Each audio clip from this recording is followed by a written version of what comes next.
Hey guys, so today we are playing How Many Dudes, and I'll be sharing you the strategy that I've used to beat tier 1 on my third run. I'll be dividing this into two parts. First one is team composition and the second one is relics and consumables. I will be briefly discussing first how the strategy works and later on show you how good the strategy is based on my third run. Although I've used this strategy to beat tier 1, based on how the game works, I'm pretty sure it can also be used to beat tier 2 and tier 3. So let's start with team composition. The first two dudes you should get is a sustained tank, meaning it can soak up damage and at the same time heal your most injured dude. These two dudes are the most important part of your team as they will ensure that no dudes will die every round, making your progress way much faster and easier. The third dude that you should get is an aggro tank, meaning it's not just tanking for the team, but also aggroing and taunting enemy units, making sure that it's getting all the damage, if not most of the damage for the team. And for the fourth and fifth dude that you should get are the damage dealers. Ideally, you want one damage dealer that can deal high burst damage to a single unit, and one damage dealer that can deal damage to multiple units. This way, you can fight against bosses or hordes without too much problem. These damage dealers are quite squishy and easy to kill. That's why it's always better to get aggro tank first before getting your damage dealers. Also in the game, every round, your dude is randomly scattered across the field, so there is a high chance that your damage dealers gets targeted and gets bursted. And that is where the aggro tank shines. It makes sure that most of the enemies are targeting them, ensuring that the damage dealers can deal damage freely. And even though if there are still some enemies that's targeting your damage dealers, the sustained tank can help heal them, making sure that there are no dudes getting killed on every single run. This is the reason why the sustained tanks are the core dudes of your team, and that is why you should prioritize getting them whenever possible. When you already have around 8 to 10 aggro tanks, you should stop getting it and focus more on damage dealers and sustained tanks, as you don't need that many aggro tanks anyway. As long as there is one continuously taunting or aggroing the enemies, it should be fine. For the relics, you should be prioritizing relics that can make your sustained tanks survive more or heal more, as they are the core dudes that you have, ensuring that no one will die every run. The next relics you should be prioritizing is the general relics, meaning it can give bonuses to all dudes, not just specific dudes.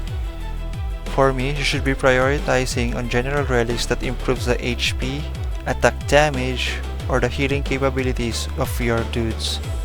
Do not rely on those stats that requires chances. The third relic that you should be prioritizing is the relics for your damage dealers. Anything that improves their all-around damage would do. The only relics that you should be getting for your aggro tanks are the relics that improves their survivability or taunting capabilities, and only get them if they are not surviving really well or you don't have any good choice anyway. Lastly, for the consumables, you should always get dude juice and health potions whenever available on the market. The dude juice helps you revive dudes in between battle or during battles, while the health potion helps you heal half of your units during battle, increasing your survivability. So now I'll be showing you my third run. I'll be walking you through on how I choose my first, second, third, fourth, and fifth dude, and how my team par with the level 101 to level 105 of tier 1. So now I'm reading the descriptions of these three dudes, and I've read that the quantum dudes can summon echoes that can heal the most injured roster dude for 50% of his DPS every second. And that's literally the sustained tank, the description of sustained tank, and the first two dudes that you should get for any runs. So now I chose this one as my first dude. So these are my options. for my second dude, and I chose the mutant dudes here because, as you can see, his direct damage has a 50% chance to create a fluff ball that heals for 100% of his attack power. And the most important part here is it attaches to the roster dude that is in danger. He's got decent health and regeneration, which is very applicable for a sustained tank.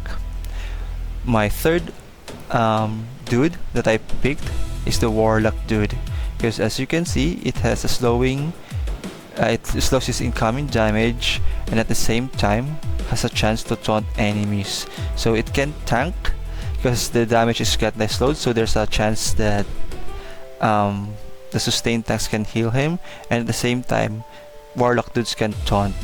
So it's really the perfect description, or the perfect dude for the aggro tank that we need as a third pick. And this is my options for my fourth dude, and I'm not fan of the cowboy dudes. They look like a utility. Trooper dudes is actually, I think, a decent damage dealer for this option, but I chose the vampire dudes because it gives lifesteal to other dudes as well, and they've got a decent amount of damage. And based on these three, I think the trooper dude is also a good choice, but I just wanted to try the lifesteal, so I picked the vampire dudes here. So these are the options I've got for my fifth dude. As you can see, Dentist, definitely not a damage dealer. It's more of like a tank, or yeah, maybe you could say it's tank. And definitely Agent dudes, also a tank, or maybe a sustained tank. So I picked the Mummy dudes here because every direct damage they deal, they also store a Doom, which then expels and that deal also additional damage to the target. So it's like an AoE damage. So yeah, I picked this one as a damage dealer because I've got no better choice, I believe. So that's it, guys. That's how I chose my 5 dudes for this run. It's definitely not perfect because I was still learning throughout this run on how should I build the perfect comp, but definitely on tier 2 I'll be able to execute the strategy more accurately. So as you can see, my dudes is barely getting damage. Yeah, I've got some dudes are dead or unconscious, but as you can see, my dude's HP is like almost very stable, and my Warlock dudes is doing a good work on tanking, aggroing the enemies. Yep. So yeah, so as you can see, the Warlock's HP, they're getting a lot of damage, but I think it's color blue because of their effect that they slow down their damage. So as you can see, they're not actually like getting damaged because it's getting slowed, and at the same time they're getting healed by the sustained tank. So they're basically getting damaged, but they're not dead. Oh yeah, I got lucky here and I was able to trigger the atomic bomb or something. So yeah, again, as you can see, my dude's HP is very stable. No one's almost dying. They're barely getting any damage whatsoever. And I've also got some relics on me that gives temporary HP. So yeah, that's also another layer of survivability. And at this point, I'm pretty sure that I'll be able to defeat the boss fairly easily, considering I've also got a lot of potions, I mean a lot of consumables on my end. I believe I haven't used any consumables at this point, and I'll be using I'll just be using some of it on the final boss. Yeah, so everything's really stable. I also got the other dudes, to get revived again, so I'm pretty much at 100% right now. And yeah, I mean, the fight's kinda slow,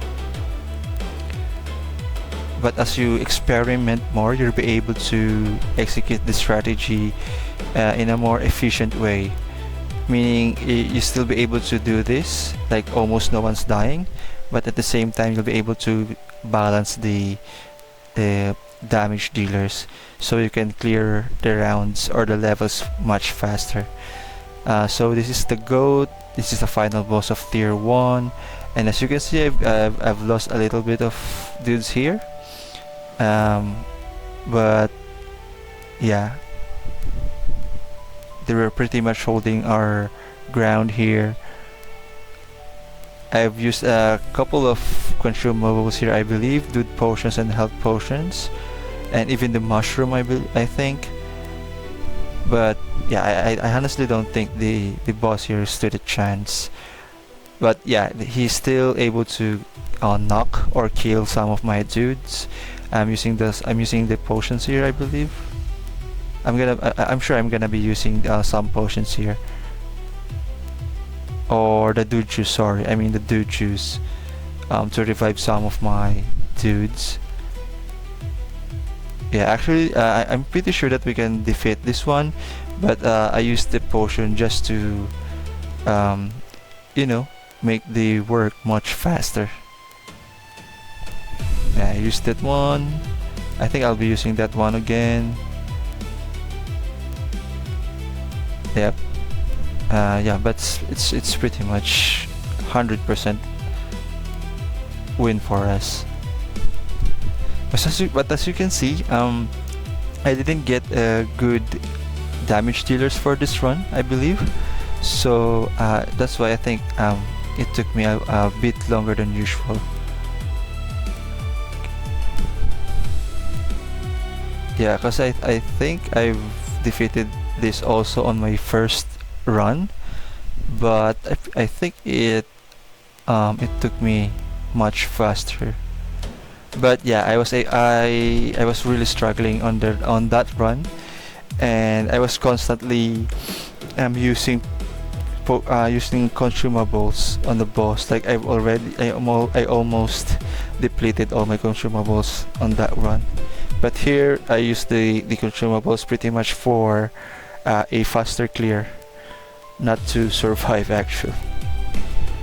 And that's it, guys. I'll be trying this strategy again on tier 2, and after the run I'll be making a video again to share to you guys if it's really effective or not.